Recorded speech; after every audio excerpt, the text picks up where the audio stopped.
Hey everyone, welcome back. So in this lesson, we are going to talk about setting up your social sharing buttons. In the previous lesson, we talked about your follow icons, but this one is specifically about sharing buttons. So let's hop on over here. All right, so in the last lesson, we did these right here. So share buttons. These are these really bright, colorful icons. You see I have mine, this one is a scroll, so it follows me all the way down. This is my home page, and so on my previews for a post, it's right there as well. Let's go ahead and click on a post and open it up. And so you'll see again, I have my little side one, and then I have share buttons at the beginning of my post and all the way down at the very end of my post as well. So why do we do that? Here's the thing. When I am on your page reading your post and I'm like, oh my gosh, this is so awesome. I want to share this. Where's the share button? I have been on some blogs where either these icons were so super tiny that you could barely see them, or they blended them to match the color of the blog itself. And so it made it hard to discern it from other stuff that was on the blog. Or they had it in some really random spot, maybe on their sidebar, maybe way down here in the footer. Your share buttons are there for a reason. It's so that your visitors can share your content. The more places that they can share your stuff, the more traffic you're going to get to your site. Here's another tip, and I did mention this in the actual text of this lesson. Do not just put buttons for the platforms that you use.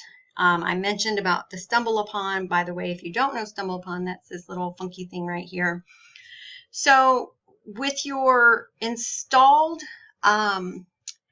program to add your buttons, that the one that comes with your theme, let's hop up here and I'll show you that. It's going to be in your settings. So the first thing you're going to do is go in and disable that. Why? These buttons, when you put them, they're actually really small and they just, I don't know, they don't look very nice. You can't do much with them to make them more presentable, and you can only add individual buttons, and I'll show you what that means in just a minute. So go into your settings and go all the way over to the sharing, which is right here. And so if you have anything here enabled, drag them up here to available. So none of these will show up on the bottom of my blog post, okay? And then just to be sure, go down here and turn all of these off. I have my WordPress likes on, but I don't have buttons for those. So just make sure everything is disabled here, save your changes, and that way none of the pre-installed share buttons will pop up on your page. It just really does not look very well. And so, as I mentioned in the text, there are several different plugins that you can install.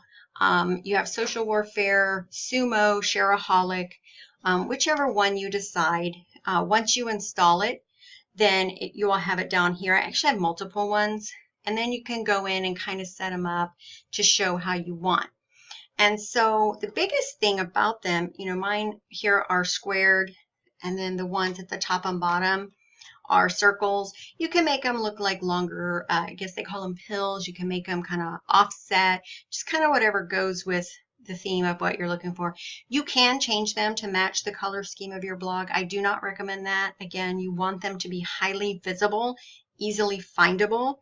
You don't think they look very pretty, but that's not what their purpose is. And so, as I mentioned in the text, these are platforms that I actually have accounts on: Facebook, Twitter, Google, Pinterest, Instagram. You don't want to put like a million buttons here, 5 or 6 tops. With these plugins, it enables you to add this little green thing here. And the different plugins, it might be a different color. Just the one I'm using has it in green. But when you click on that, it opens up, and really every platform that you can share on is available right here. And so even if you have no clue what Plurk is, I have no idea what Plurk is, but somebody's on Plurk. And so if that person's on my page and they want to share my content on Plurk, well, I sure as heck want them to do that. like I said, I started getting all this traffic from StumbleUpon. I didn't even know what it was. I now have an account because you do actually get a lot of traffic from StumbleUpon. But when I had, before I actually installed this plugin, I don't know how I guess they were just manually sharing my content on the StumbleUpon website. But once I added this and gave them the button option, within a week, my traffic from StumbleUpon more than doubled. So, and now I'm getting some from places I still have no idea what those places are.